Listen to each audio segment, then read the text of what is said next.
નમસ્કાર વિદ્યાર્થી મિત્રો, અમારી યુટ્યુબ ચેનલમાં આપ સર્વનું હાર્દિક સ્વાગત છે। આજે આપણે એકાઉન્ટ્સમાં ચેપ્ટર નંબર 1 ભાગીદારી વિષય પ્રવેશ ઇન્ટ્રોડક્શન ટુ પાર્ટનરશિપ આગળ અભ્યાસ કરીએ। આજનો આપણો ટોપિક છે ટૂંકા દાખલાઓ કે જે આપણને બોર્ડની પરીક્ષામાં 3 ગુણમાં પૂછાય છે। અગાઉના વિડિયો લેક્ચર્સમાં આપણે 1 થી 6 દાખલાનો અભ્યાસ કરેલો। આજના વિડિયો લેક્ચરમાં આપણે દાખલા નંબર 7 થી આગળ અભ્યાસ કરવાનો છે।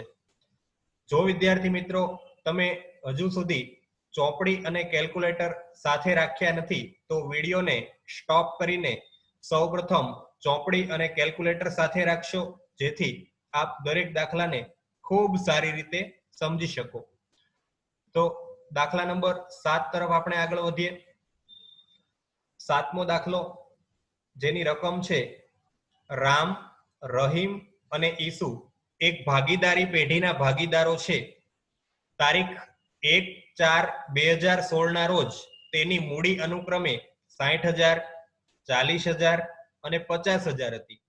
વર્ષના અંતે નફાની વહેંચણી કર્યા પછી માલુમ પડ્યું કે મૂડી ઉપર 6% લેખે વ્યાજ ગણવાનું રહી ગયું, તો ભૂલ સુધારણા નોંધ લખો। વિદ્યાર્થી મિત્રો, અહીં ભાગીદારોએ પોતાની વચ્ચે નફાની ફાળવણી કરી દીધી, પછી નજરમાં આવ્યું એટલે કે પછી ધ્યાનમાં આવ્યું કે ભાગીદારોની મૂડી પર વ્યાજ ગણવાનું રહી ગયેલું છે। તો આ ભૂલ સુધારવા માટે આપણે મૂડી ખાતે કંઈક અસર આપવી પડશે। તો તેને લગતો દાખલો છે એનો આપણે અભ્યાસ કરીએ। તો આપણે આ દાખલામાં સૌપ્રથમ એક કોષ્ટક તૈયાર કરવું પડશે, જેમાં વિગત, ત્યારબાદ ત્રણેય ભાગીદારો રામ, રહીમ અને ઈસુ એના નામ લખવાના છે। દાખલામાં મૂડી પર વ્યાજ ગણવાનું રહી ગયેલું છે, તો આપણે મૂડી પર વ્યાજ ગણવું પડશે। હવે એટલે પેલું ટાઇટલ આપવાનું છે મૂડી પર 6% લેખે વ્યાજ। તો 60,000 ના 6% તમારા કેલ્ક્યુલેટરમાં કરશો તો 60,000 ના 6% 3,600। રહીમની મૂડી છે 40,000, 40,000 ના 6% 2,400। ત્યારબાદ ઈસુની મૂડી 50,000, એના 6% રૂપિયા 3,000 આપણને મળ્યા। ત્યારબાદ બીજું ટાઇટલ મારવાનું છે નફામાં ઘટાડો। હવે તમને પ્રશ્ન થાય કે આ નફામાં ઘટાડો કઈ રીતે થાય? તો કે મૂડી પરનું વ્યાજ પેઢીનો નફા સામેનો ખર્ચ છે, જે પહેલા આપણે વ્યાજ નહોતું ગણ્યું પણ હવે આપણે વ્યાજની ગણતરી કરીએ એટલે મૂડી પર વ્યાજ ખર્ચ હોવાથી નફામાં શું થશે? ઘટાડો। અને આ ઘટાડો છે એને આપણે નફા નુકસાનના પ્રમાણમાં વહેંચવાનો હોય, પણ નફા નુકસાનનું પ્રમાણ અહીં આપેલું નથી, એટલે નફા નુકસાનનું પ્રમાણ કેટલું લેવામાં આવશે? 1/1/1। હવે પ્રશ્ન થાય કે નફામાં કેટલા રૂપિયાનો ઘટાડો થાય? તો જેટલો આપણે મૂડી પર વ્યાજ ગણ્યું હોય એટલો ઘટાડો થાય।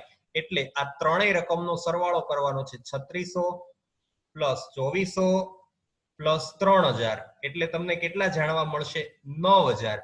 અને 9,000 ને ત્રણેય ભાગીદાર વચ્ચે 1/1/1 ના પ્રમાણમાં વહેંચતા જવાબ મળે છે 3,000, 3,000 અને 3,000।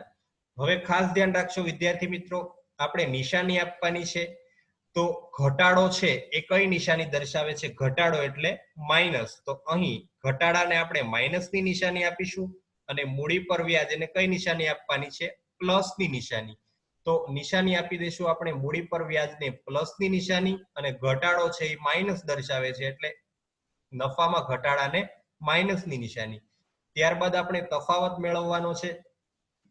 હંમેશા સરવાળા બાદબાકીમાં મોટા પદની નિશાની આવશે, તો અહીં 3600 પ્લસની નિશાની મોટી છે એટલે જવાબ આવશે +600, રહીમમાં આવશે -600 અને ઈસુમાં 0 થઈ જાય છે।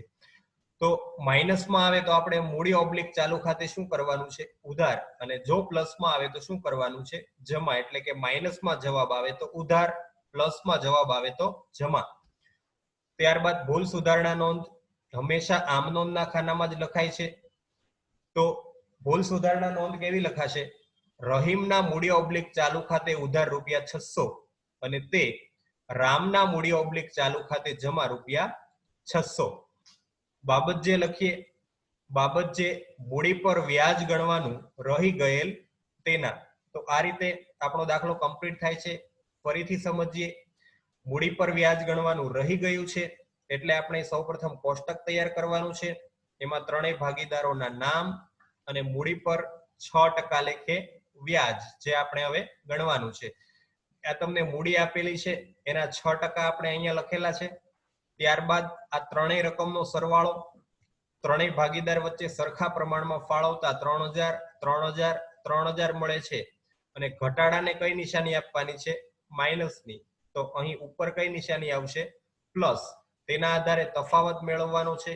જો તફાવત ઋણ આવે એટલે કે માઇનસમાં આવે તો એના મૂડી ખાતે શું કરવાનું છે?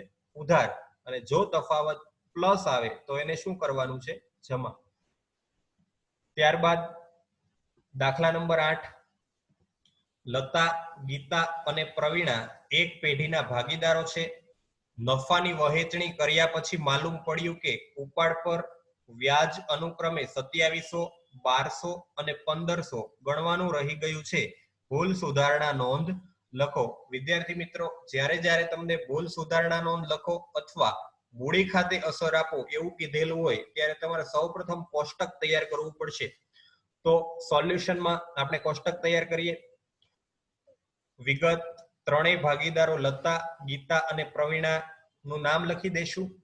ત્યારબાદ અહીં આપણને ઉપાડ પર વ્યાજ ગણીને જ આપી દીધું છે એટલે આપણે ગણવાની કોઈ માથાકૂટ કરવી પડશે નહીં. તો પહેલું ટાઇટલ ઉપાડ પર વ્યાજ લતા 2700, ગીતા 1200 અને પ્રવીણા 1500. યાદ કરો, ઉપાડ પર વ્યાજ પેઢી માટે શું ગણાય? આવક છે. આવક હોય તો નફામાં શું થશે? વધારો. એટલે અહીંયા ટાઇટલ મારવાનું છે આપણે નફામાં વધારો. પણ નફામાં વધારો કેટલો થાય? આ ત્રણેયના સરવાળા જેટલો વધારો થાય. તો આ ત્રણેયનો સરવાળો કરશો 2700 પ્લસ 1200 પ્લસ 1500 એટલે તમને 5400 મળશે. અને 5400 છે ત્રણેય ભાગીદાર વચ્ચે સરખા હિસ્સે ફાળવતા જવાબ મળે છે 1800, 1800 અને 1800. તો અહીં શબ્દ કયો આપેલો છે? વધારો. તો વધારાને કઈ નિશાની આપવી પડે? પ્લસ. તો ઉપર કઈ નિશાની આપીશું આપણે? ઉપાડ પર વ્યાજને માઇનસ. એટલે અહીં નફામાં વધારો એને પ્લસની નિશાની આપી તો ઉપર કઈ નિશાની આપવી પડશે? માઇનસ. ત્યારબાદ તફાવત મેળવવાનો છે. તફાવત લતામાં આવે છે -900, ગીતામાં આવે છે +600 અને પ્રવીણામાં આવે છે +300. જો તફાવત માઇનસ હોય તો ભાગીદારના મૂડી કે ચાલુ ખાતે શું કરવું પડે? ઉધાર. અને જો તફાવત પ્લસ હોય તો ભાગીદારના મૂડી ઓબ્લિક ચાલુ ખાતે શું કરવું પડશે? જમા. હવે ભૂલ સુધારણા નોંધ લખવાની છે આપણે. ભૂલ સુધારણા નોંધ ખાસ ધ્યાન રાખશો વિદ્યાર્થી મિત્રો, હંમેશા આમ નોંધના ખાનામાં જ લખાય છે. તો સૌપ્રથમ આમ નોંધના ખાના બનાવી દેવાના છે તમારે. તારીખ, વિગત, ખાપા એટલે કે ખાતા વહી પાના નંબર, ઉધાર અને જમા. તો ઉધાર કોણ થશે? લતા. લતાના મૂડી ઓબ્લિક ચાલુ ખાતે ઉધાર 900, તે ગીતાના મૂડી ઓબ્લિક ચાલુ ખાતે 600 અને તે પ્રવીણાના મૂડી ઓબ્લિક ચાલુ ખાતે 300. એની બાબત જે લખવી પડશે. તો બાબત જે કેવી બનશે? ઉપાડ પર વ્યાજ ગણવાનું રહી ગયું તેની ભૂલ સુધારણા નોંધ અથવા ઉપાડ વ્યાજની ભૂલ સુધારણા નોંધ. તો તમને આ દાખલામાં પણ સંપૂર્ણ ખબર પડી ગઈ હશે.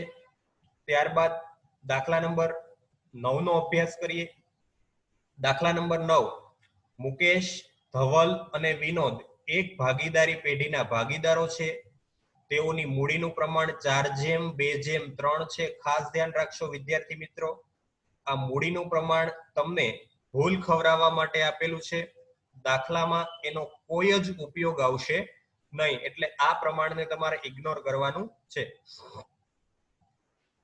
મુકેશને નફામાંથી ઓછામાં ઓછા રૂપિયા 35,000 મળશે જ એવી ખાતરી ધવલ અને વિનોદે આપી છે.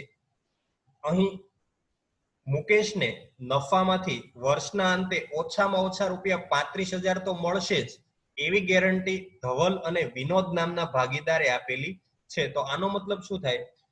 જો મુકેશને નફામાંથી 35,000 અથવા એના કરતા વધારે રકમ મળે તો ચાલી શકે, પરંતુ જો મુકેશને 35,000 કરતા ઓછા રૂપિયા મળશે તો ખૂટતી રકમ આ બંને ભાગીદાર એટલે કે ધવલ અને વિનોદે ભરપાઈ કરવી પડશે.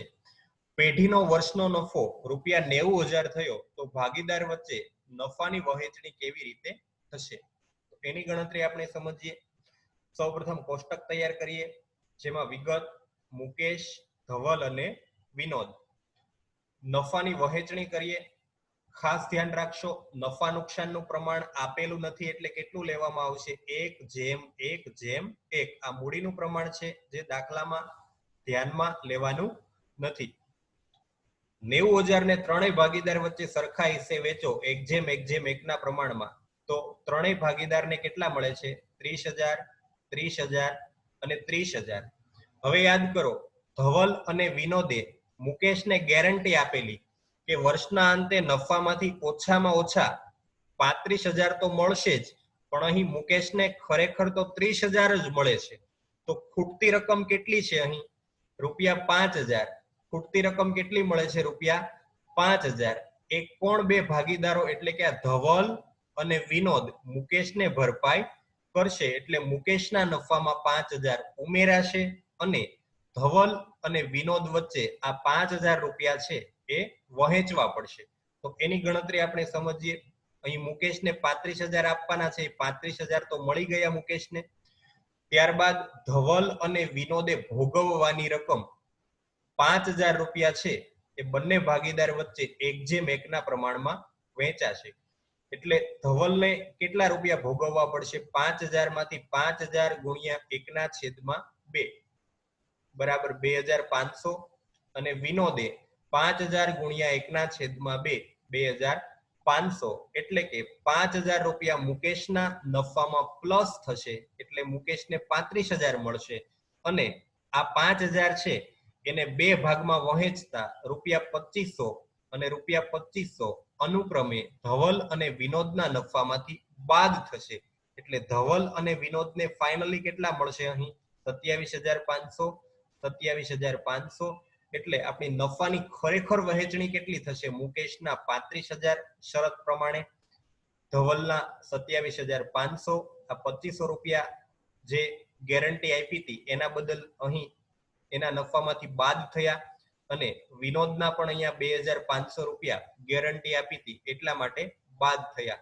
એટલે ફાઇનલી ધવલ અને વિનોદને નફામાંથી કેટલા મળે છે? 27,500, 27,500, અને મુકેશને કેટલા મળે છે? ₹35,000. તો તમને આ દાખલામાં પણ સંપૂર્ણ ખબર પડી ગઈ હશે. ત્યારબાદ આગળ દાખલા નંબર 10 નો અભ્યાસ કરીએ. રઘુવીરની આખરની મૂડી 80,000, ચાલુ વર્ષના ઉપાડના 12,500 તથા નફાના ₹17,800 ની અસર આપેલી છે. એટલે કે આખરની મૂડીમાં આ બંનેની અસર સમાયેલી છે. શરૂઆતની મૂડી ઉપર વાર્ષિક 6% દરે વ્યાજ કેટલું થાય? ખાસ યાદ રાખશો વિદ્યાર્થી મિત્રો, વ્યાજ હંમેશા શરૂઆતની મૂડી પર જ ગણાય છે, પણ શરૂઆતની મૂડી રકમમાં આપેલી નથી, તો આપણે એને મેળવવી પડશે. અગાઉના સૂત્રનો જે વિડિયો લેક્ચર હતો એમાં આપણે દરેક સૂત્રની વિગતવાર સમજૂતી મેળવેલી છે. તો શરૂઆતની મૂડી આપણને કઈ રીતે મળશે? તો કે આખરની મૂડી જેમાં ઉપાડને ઉમેરવાનો છે અને નફાને બાદ કરવાનો છે.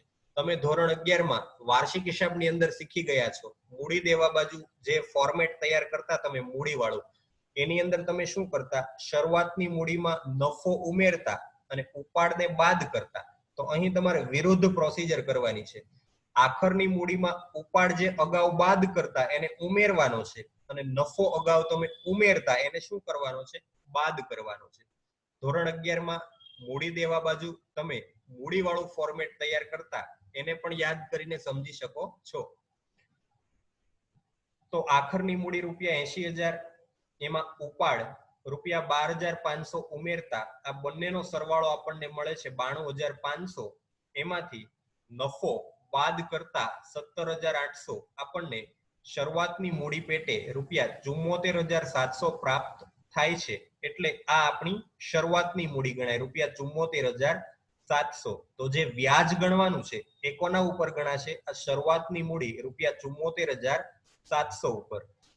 ખાસ યાદ રાખશો, હજી એક વખત રિપીટ કરું છું, મૂડી પર વ્યાજ હંમેશા શરૂઆતની મૂડી પર જ ગણાય છે, આખરની મૂડી પર નહીં. ઘણા વિદ્યાર્થી મિત્રો 80,000 ઉપર 6% લેખે વ્યાજ ગણી દે છે, એટલે દાખલો ખોટો પડે છે અને તમને એક પણ ગુણ મળતો નથી. તો આપણે વ્યાજની ગણતરી કરીએ. શરૂઆતની મૂડી ઉપર વાર્ષિક 6% લેખે વ્યાજ, તો 74,700 અને ટકા દૂર કરવા હોય તો છેદમાં કેટલા લખવા પડશે? 100. એટલે 6/100. તો આપણને વ્યાજ કેટલું મળે છે? 4,482, એટલે કે 4482 રૂપિયા છે શરૂઆતની મૂડી પર વ્યાજ થાય. ત્યારબાદ અંતિમ દાખલો, દાખલા નંબર 11. એ, બી અને સી સરખા હિસ્સાના ભાગીદારો છે. સરખા હિસ્સાના એટલે કે 1:1:1 પ્રમાણમાં નફો નુકસાન વહેંચતા ભાગીદારો છે. તેમની કુલ મૂડી 4,50,000 છે. કુલ મૂડી એટલે બધા જ ભાગીદારની મૂડીનો સરવાળો 4,50,000. તેઓની મૂડીનું પ્રમાણ 1:3:2 છે. પેઢી મૂડી ઉપર વાર્ષિક 9% દરે વ્યાજ ચૂકવે છે. ભાગીદાર સી ને મૂડી વ્યાજ સહિત ₹73,500 મળ્યા છે. તો ભાગીદાર એ અને બી ને મૂડીના વ્યાજ સહિત કેટલા રૂપિયા મળે? ખૂબ અગત્યનો દાખલો છે વિદ્યાર્થી મિત્રો, અને અગાઉના દાખલા કરતા તદ્દન અલગ દાખલો છે સમજવા માટે. તો સૌપ્રથમ આપણે કોષ્ટક તૈયાર કરીશું, જેમાં વિગત ત્રણેય ભાગીદારો એ, બી અને સી ના નામ લખી દેવાના છે. એક વસ્તુ ખાસ ધ્યાનમાં રાખશો, મૂડી હંમેશા મૂડીના પ્રમાણમાં વેચાય. ફરીથી રિપીટ કરું છું, મૂડી હંમેશા મૂડીના પ્રમાણમાં વેચાય, જ્યારે નફો કે નુકસાન નફા નુકસાનના પ્રમાણમાં વહેંચાય. એટલે અહીં કુલ મૂડી 4,50,000 આપેલી છે, એને 1:3:2 ના પ્રમાણમાં ફાળવતા આપણને એ ની મૂડી મળે છે 75,000, બી ની 2,25,000 અને સી ની 1,50,000. જો તમને હજી ફાળવણી કરતા નથી આવડતી તો હાથમાં કેલ્ક્યુલેટર રાખશો. 4,50,000 ગુણ્યા એ નું પ્રમાણ છે 1, એટલે 4,50,000 ગુણ્યા 1 ભાગ્યા 6, એટલે જવાબમાં તમને 75,000 મળશે. ત્યારબાદ ભાગીદાર બી ની ગણતરી કરીએ. 4,50,000 ગુણ્યા 3 ભાગ્યા 6, 2,25,000 અને ભાગીદાર સી 4,50,000 ગુણ્યા 2 ભાગ્યા 6, એટલે 1,50,000. પેઢી મૂડી ઉપર વાર્ષિક 9% ના દરે વ્યાજ ચૂકવે છે, એટલે કે 75,000 ના 9% લેખે 6,750, 2,25,000 ના 9% લેખે ગણતરી કરતા 20,250 અને ભાગીદાર સી ના 9% લેખે 13,500 રૂપિયા મળે છે. ત્યારબાદ થોડી સમજૂતી મેળવી લઈએ. ભાગીદાર સી ને મૂડીના વ્યાજ સહિત 73,500 રૂપિયા મળ્યા. ભાગીદાર સી ને મૂડીના વ્યાજ સહિત કેટલા રૂપિયા મળે છે? 73,500 રૂપિયા. એક વસ્તુ ખાસ ધ્યાનમાં રાખશો વિદ્યાર્થી મિત્રો, કોઈ પણ ભાગીદારને વર્ષના અંતે પેઢી પાસેથી 2 પ્રકારની રકમ પ્રાપ્ત થાય છે. ફરીથી સાંભળશો, કોઈ પણ ભાગીદારને પેઢીમાંથી વર્ષના અંતે 2 પ્રકારની રકમ પ્રાપ્ત થતી હોય છે. પેલું છે મૂડી પર વ્યાજ. ભાગીદારે જે કાંઈ પેઢીમાં રોકાણ કરેલું છે એના વળતર સ્વરૂપે મૂડી પર વ્યાજ મળશે. અને બીજું, ધંધાનું જે કાંઈ પરિણામ આવે, નફો અથવા તો ખોટ, એ એટલે કે નફો. એટલે ભાગીદારને વર્ષના અંતે 2 રકમ છે એ પેઢી પાસેથી મળતી હોય છે, એક મૂડી પર વ્યાજ અને બીજું નફો. તો ભાગીદાર સી ને મૂડી વ્યાજ સહિત ટોટલ 73,500 મળ્યા. તો ભાગીદાર સી ને કુલ 73,500 મળ્યા. એમાં ભાગીદાર સી નું મૂડી પર વ્યાજ કેટલું આપેલું છે જોઈ શકો છો, 13,500. તો 13,500 તો એમાં મૂડી વ્યાજના છે. તો નફાના કેટલા હશે? આમાંથી આ રકમ બાદ કરો તો તમને ખબર પડી જાય કે સી ને નફા પેટે કેટલા મળેલા હશે? 60,000 રૂપિયા. તો સી ને નફા પેટે 60,000 રૂપિયા મળેલા છે, તો બી અને સી ને પણ કેટલા મળવા જોઈએ? 60,000 જ મળવા જોઈએ, કેમ કે નફા નુકસાનનું પ્રમાણ બધા જ વચ્ચે સરખા હિસ્સે છે. તો અહીં ભાગીદાર બી અને સી ને નફા પેટે પણ કેટલા મળેલા હશે? રૂપિયા 60,000 અને રૂપિયા 60,000. તો અહીં ગણતરી સમજીએ આપણે. સી ને મૂડી વ્યાજ સહિત મળેલી રકમ, એમાં બે વસ્તુ હોય, એક મૂડીનું વ્યાજ અને બીજું નફો. સૂત્રમાં કિંમત મૂકીએ તો સી ને મૂડી વ્યાજ સહિત મળેલી રકમ કેટલી આપેલી છે? 73,500 બરાબર સી નું મૂડીનું વ્યાજ કેટલું છે? 13,500 અને પ્લસ નફો. નફાને કરતા બનાવો તો નફો તમને કેટલો જાણવા મળશે? 60,000 રૂપિયા. તો આના આધારે બી અને સી ની ગણતરી કરી શકીએ. ભાગીદાર એ ને મૂડી વ્યાજ સહિત મળેલી રકમ એટલે કે ભાગીદાર એ ને કેટલા મળશે? નફા પેટે 60,000 અને એનું મૂડીનું વ્યાજ ભાગીદાર એ નું 6,750 એટલે ભાગીદાર એ ને ટોટલ કેટલા મળશે? 66,750. અને ભાગીદાર બી ની ગણતરી કરીએ તો ભાગીદાર બી ને નફા પેટે કેટલા મળશે? 60,000 અને વ્યાજ પેટે કેટલા મળશે? 20,250 એટલે ટોટલ 80,250 ભાગીદાર બી ને મૂડી વ્યાજ સહિત મળે છે. તો વિદ્યાર્થી મિત્રો, અહીં સ્વાધ્યાયના પ્રશ્ન 3 ના ટૂંકા દાખલા કે જે બોર્ડની પરીક્ષામાં 3 ગુણમાં કમ્પલસરી આમાંથી એક દાખલો 100% પૂછાય છે, એનો આપણે અભ્યાસ કર્યો. ત્યારબાદ બીજા બે મહત્વપૂર્ણ દાખલા છે કે જે ચોપડીમાં આપેલા નથી, તેનો આપણે અભ્યાસ કરીએ. એક પેઢીનું હિસાબી વર્ષ 1 એપ્રિલ થી શરૂ થાય છે, એટલે કે નાણાકીય વર્ષ 1 એપ્રિલ થી શરૂ થાય તો પૂરું ક્યારે થાય? 31 માર્ચના રોજ. ભાગીદાર વિશાલ 1 નવેમ્બર થી દર માસની શરૂઆતમાં એક સરખી રકમનો ઉપાડ કરે છે. ખાસ ધ્યાન રાખજો વિદ્યાર્થી મિત્રો, શરૂઆતમાં હોય તો આપણે n બરાબર કેટલા લેવા પડશે? 78/12. જો કુલ ઉપાડ 2,400 હોય તો વાર્ષિક 12% દરે ઉપાડ પર વ્યાજની ગણતરી કરો. મોટા ભાગના 90% વિદ્યાર્થી આ દાખલામાં શરૂઆતથી જ ભૂલ કરે છે. ભૂલ કેવી થાય છે? અહીં કુલ ઉપાડ આપેલો છે એટલે તમે શું સમજો છો કે આને 12 વડે ભાગી દઈએ એટલે આપણને માસિક ઉપાડ મળી જાય, પરંતુ નહીં. ભાગીદાર ઉપાડ ક્યાંથી કરે છે? 1 નવેમ્બર થી કરે છે, એટલે આ ઉપાડ કેટલા મહિનાનો હોય? નવેમ્બર, ડિસેમ્બર, જાન્યુઆરી, ફેબ્રુઆરી અને માર્ચ, આ 5 મહિનાનો ઉપાડ આપેલો છે. આપણે તેની વિગતવાર ગણતરી કરીએ. હિસાબી વર્ષ 1 એપ્રિલ થી શરૂ થાય એટલે 1 એપ્રિલ થી 31 માર્ચ 12 માસ એટલે કે 1 વર્ષનો સમયગાળો થશે. માસિક ઉપાડની ગણતરી કરીએ. કુલ ઉપાડ છે 2,400, છેદમાં 5 માસ આવશે. કઈ રીતે? 1 નવેમ્બર થી ઉપાડ કરે છે તો ગણતરી કરશો નવેમ્બર, ડિસેમ્બર, જાન્યુઆરી, ફેબ્રુઆરી અને માર્ચ મહિનામાં આપણું હિસાબી વર્ષ પૂર્ણ થાય છે. એટલે આ 2,400 જે ઉપાડ છે એ કેટલા મહિનાનો છે? 5 મહિનાનો છે. તો ભાગાકાર કરતા આપણને જવાબ કેટલો મળશે? 480 રૂપિયા. તમે ભાગાકાર કરશો તમારા કેલ્ક્યુલેટરમાં. તો હવે ઉપાડ પર વ્યાજનું સૂત્ર લખવાનું છે. I બરાબર PRN છેદમાં 100. તો આપણને P કેટલો મળે છે? 480. 2400 ભાગ્યા 5 કરશો એટલે જવાબ તમને કેટલો મળે છે? 480. ત્યારબાદ R એટલે કે વ્યાજનો દર કેટલો છે? 12% એટલે 12/100. અને n મુદત યાદ કરો, વર્ષની શરૂઆતમાં હોય તો તમે કેટલા લ્યો છો? 78/12. તો ઘણા વિદ્યાર્થી અહીંયાથી જ ભૂલ કરી દે છે.